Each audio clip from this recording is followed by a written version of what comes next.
Welcome to Luca and Miguel. Enjoy the video.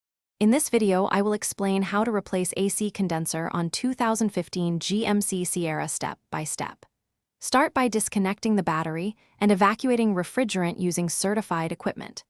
Next, I explain needed tools, safety steps, and how to remove the bumper and condenser lines without damage.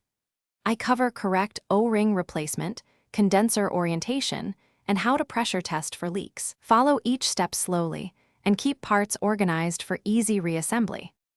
Gather the right tools and parts before you start to avoid delays and contamination.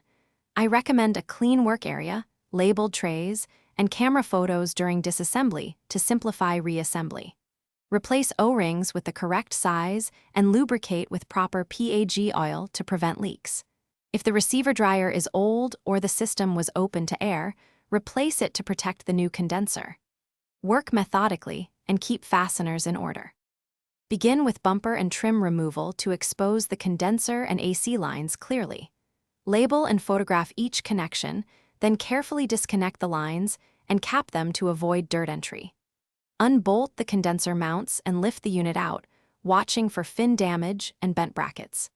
Clean the surrounding area before installing the new condenser and transfer any necessary brackets or sensors. Reinstall in reverse order while following torque specs and leak test procedures. Thanks for watching and please subscribe. It's the best investment you'll ever make.